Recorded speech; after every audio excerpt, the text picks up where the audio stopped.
खुलुमबाय बेयो बड'लेण्ड इंखं टेलिभिजन दिनैनि रादाबखौ फरायदों आं रिंकु बसुमतारिया दिनैनि गाहाय रादाबफोराव दं बिश्वजित दैमारिनि गोमानाय फिसाज्लाखौ मोनफिनबाय मिरु एबसुनि मोनसे थान्दै हान्जाया डक्टर आरसि जैनखौ लोगो हमदों चिराङाव आयेन बेरेखा हाथियार बोखांदों गिबि मन्थ्रिनि फोसावनाय फरायसाफोराबो स्कुटि मोनगोन TSCनि गोदान काउन्सिला दिनै समायखिरा लाबाय हिमा दासआ टकिअ अलिम्पिकनि थाखाय क्वालिफाइ जाबाय स्पेनआव मुलुगनाङारि दावबायनाया 90.2% थाबथादों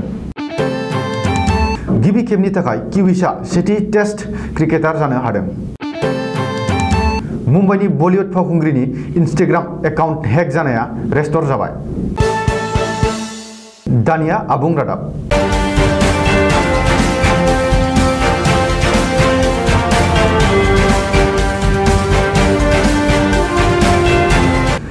राज्य सभानि बारग' MP आरो BJP दैदेनगिरि बिश्वजित दैमारिनि फिसाज्लाखौ दिनै मोनफिनबाय चिरां जिल्लानि बेन्दोंआव थानाय सापागुरि बास स्टेन्डआव बिश्वजित दैमारिनि फिसाज्ला अमृत राज दैमारिखौ दिनै बोखांनो हादों सापागुरियाव मोननायनि उनाव अमृत राज दैमारिखौ बिफाया फैनानै लानानै थाङो सुलुङाव मिथिनो मोननाय बादिब्ला ससियेल मिडिया आरो खौरां बिजोङाव अमृत राज दैमारिनि गोमानाय खौराङा गोसारनायनि उनाव सापागुरि बास स्टेन्डआव अमृत राजखौ नुनानै हमथाना दोनो आरो बेनि बागै खौरां हरनायनि उनाव बिफाया फैना लांफैदों मख'नो गोनांदि राज्य सभानि बारग' MP बिश्वजित दैमारिनि फिसाज्ला अमृत राज दैमारिया फरायसालिनिफ्राय गोमानाय जाथाया BTR हालामाव बयखौबो सोमोनांहोदोंमोन आरो 12 घन्टानि उनावबो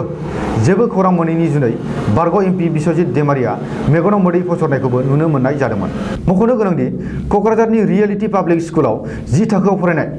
बिश्वजित दैमारिनि 16 बोसोर बैसोनि फिसाज्ला अमृत राज दैमारिया मैया सानजौफुआव फरायसालि हस्टेलनि वाल बारनानै खारखोमाबोदोंमोन बे जाथाया ससियेल मिडिया आरो खौरां बिजोङाव गोसारनायनि उनावनो नखरनि सोद्रोमाजों लोगोसे BTR ओनसोलाव बयखौबो सोमोनांहोदोंमोन बबेखानि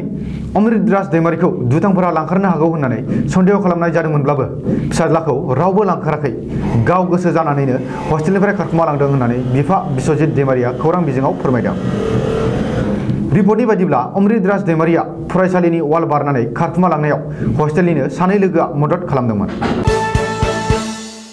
BTR गोरोबथानि 6.3 दफायाव मख'नाय बायदियै BTR ओनसोलनि सिङाव बर'जों लोगोसे गुबुन गुबुन बिजों आरो BTRनि बायजोआव थानाय बर' बिजोंनि भेन्सार फरायसालिफोरखौ सोरखारि खालामनांगौनि थाखाय आसाम सोरखारजों दानानै होजानाय कमिटिनि चेयारमेन डक्टर आरसि जैनखौ मिरु एबसुनि मोनसे थान्दै हान्जाया मैया लोगो हमदों एबसुनि बे थान्दै हान्जाखौ दैदेनदोंमोन मिरु एबसुनि लोगो गाहाय नेहाथारि खोरोमदाव औवारिया मिथिनो मोननाय बादिब्ला चेयारमेन डक्टर आरसि जैनआ आबुं मडेलिटिनि सायावनो नोजोर होनानै फैगौ गुसुं समनि गेजेरावनो BTR गोरोबथानि 6.3 दफाखौ गोरोबथायाव 10 थांखिजों सोसनफानानै लाबोनाय जादोंमोन बे सानस्रिजोंनो आबुङै मावफुंगोन होननानै खोथा होयो कर'ना भाइरासनि थाखाय असमियाजों लोगोसे गुबुन गुबुन बिजोंनि फरायसालिफोरखौ सिलेबास खमायनानै आनजादखौ खुंनो बिथोन होबाय लोगोसे बर' बिजोंनि फरायसालिफोरखौबो थाखो 9 आरो 10 खौल' सिलेबास खमायनानै आनजाद खुंनो बिथोन होदों नाथाय बर' बिजोंनि थाखो 1 निफ्राय थाखो 8 नि आनजादखौ दासिमबो खुंनो थाखाय बिथोन हरैनि बर' बिजोंनि फोरोंगिरिफोरजों लोगोसे गुबुन गुबुन आफादनि दैदेनगिरिमोना मिरु एबसुखौ लोगो हमनानै खावलायनाय लेखायै बर' आरो ट्राइबेल रावनि बिथोनगिरिखौ डक्टर ममता हजायखौ लोगो हमदों बिथाङा थान्दै हान्जानि बाथ्राफोरखौ खोनासंनानै गुबुन बिजोंनि बादिनो थाबैनो खुंनो बिथोन हरफिननाय जागोन होननानै थान्दै हान्जानो खोथा होयो होननानै एबसुनि थान्दै हान्जाया फोरमायदों बे थान्दै हान्जायाव मिरु एबसुनि सोलोंथाइ नेहाथारि कास्टम बसुमतारि नेहाथारि रबिराम नार्जारि आरो गेलेमु नेहाथारि गणेश बसुमतारिया दंमोन BTR हालामनि सिङाव थानाय चिरां जिल्लायाव दिनै फुङाव पुलिस बिफाना आयेन बेरेखा हाथियार बोखांदों स्रोद सुलुंखौ बिथा लाना पुलिस बिफाना चिरां जिल्लानि कुमोरसालि गामियाव अपारेशन खालामो आरो आयेन बेरेखा हाथियारखौ बोखांनो हायो होननानै आसामनि additional director general of police law and order GP सिंआ गावनि अफिसियेल टुइटार एकाउन्टआव टुइट खालामदों जाथायनि बागै सुलुङाव मिथिनो मोननाय बादिब्ला चिरां जिल्लानि बिजनी पुलिस थानानि बेन्दोंआव थानाय कुमोरसालि गामियाव दिनै फुङाव अपारेशन खालामनानै गंसे एके सिरिजनि राइफल गंनै मेगजिन आरो 7.62 mm पिस्तलनि 22 थर गोगो गुलिफोरखौ बोखांनो हायो होननानै ADGP GP सिंआ टुइट खालामदों मख'नो गोनांदि बिटिआरनि मोनब्रैबो जिल्लायावनो दासिमबो आयेन बेरेखा हाथियार बोखांनायनि मुङै पुलिस बिफाननि अपारेशन खालामनाया सोलिगासिनो दं। फरायसुलिफोराल' नङा, उननि समाव फरायसाफोराबो स्कुटि मोनगोन। मंगलबारखालि माजुलियाव बानजायनाय डक्टर बानिकान्त काकति बान्था राननाय हाबाफारि एबा ओइचएस जोबथा आनजादाव सेथि थाखोआव उथ्रिसारनाय फरायसुलिफोरनो स्कुटि राननाय हाबाफारियाव गाहाय आलासि महरै बाहागो लानानै बे बाथ्राखौ फोसावदों आसामनि गिबि मन्थ्रि सर्बानन्द सन'वालआ। बबेखानि उननि समाव फरायसुलिफोरनोल' नङा, फरायसाफोरनोबो स्कुटि होगोन आरो इयुनाव फरायसाफोरनोबो स्कुटि होनायनि थाखाय सोरखारा सानदों आरो बिथांखि लाबोगोन होननानैबो गिबि मन्थ्रि सर्बानन्द सन'वालआ बुंदों। मख'नो गोनांदि आसाम सोरखारा फरायसुलिफोरनोल' स्कुटि रानना होनायनि उनाव फरायसाफोरा सोरखारनि सायाव बोराबनाय फोरमायदों आरो फरायसाफोरनोबो सोरखारा बाइक एबा स्कुटि होनांगौ होननानै दाबि खालामनायखौ नुनो मोननाय जादों। टिवा अट'नमास काउन्सिल, सुंद'यै टिएसिनि गोदान काउन्सिलआ दिनै समायखिरा लाबाय। गोबांथार नेनायनि उनाव दिनै गोदान टिवा काउन्सिलखौ दाफुंबाय। मरिगाव फरायसालिनि गेलेग्रा फोथाराव खुंनाय मोनसे सोरखारि हाबाफारियाव टिवा अट'नमास काउन्सिलनि गोदान सोद्रोमाफोरा दिनै समायखिरा लायो। बे हाबाफारियाव गाहाय मावफुं सोद्रोमा महरै समायखिरा लादों जीवन चन्द्र कुवारआ।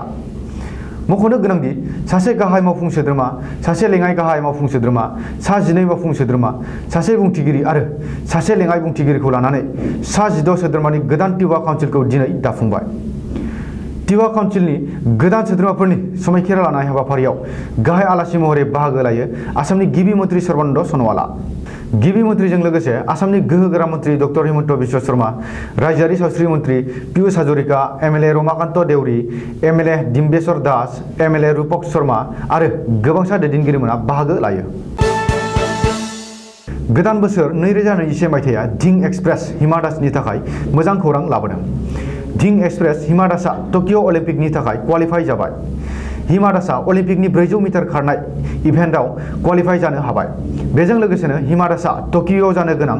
अलिम्पिक गेम्सआव बाहागो लानो मोनसिगोना रोखा जाबाय। सुलुङाव मिथिनो मोननाय बायदिब्ला बे समाव हिमा दासखौ टकिअ अलिम्पिकनि थाखाय क्वालिफाइ जाबाय होननानै फोसावनोल' नांसिगौ। ओरैहाय बे खौरांखौ मोननायनि उनावनो हिमा फेन क्लाबजों लोगोसे बिथांनि अनसायगिरिफोरा रंजादों। बेजों लोगोसेनो हिमा दासआ अलिम्पिकनि थाखाय क्वालिफाइ जानाय खौरांखौ मोननायनि उनावनो बिथांनि आबादारि बिमा बिफाया नामघराव आर'ज गाबदों आरो हिमा दासआ टकिअनिफ्राय सनानि मेडेल लाबोनो हाथों होननानै आसामारिफोरनिफ्राय बोर सारस्रिनाय बिदों। स्पेनिश स्टेटिस्टिक्स अफिसआ बुंदों दि स्पेन हादोरा थांनाय 2020 मायथाइनि नभेम्बर दानसिमहालागै सा 4,56,956 हादोर दावबायारिफोरखौ मोननो हादों, जाय सिगांनि बोसोरफोरनिख्रुइ 90.2% खम। 2021 मायथाइनि 11 दानाव स्पेनआ हादोर दावबायारिफोरनिफ्राय 18.3% आवथायनो हादोंमोन, नाथाय 2019 मायथाइयाव 79.2 मिलियनखौनो आवथायनो हादोंमोन। गिबि खेबनि थाखाय निउजिलेन्ड ग्रेभआ आईसीसी टेस्ट क्रिकेटआव जारिमिनारि महरै सेथि मासि गायसनबाय। बैहाय पाकिस्ताननि हेंथायै गेलेनानै मोनसे इनिंस आरो 176 रान लानानै देरहायो आरो नैथि टेस्टआ क्रिकेटार्सजों फैगौ बुधबाराव जागोन।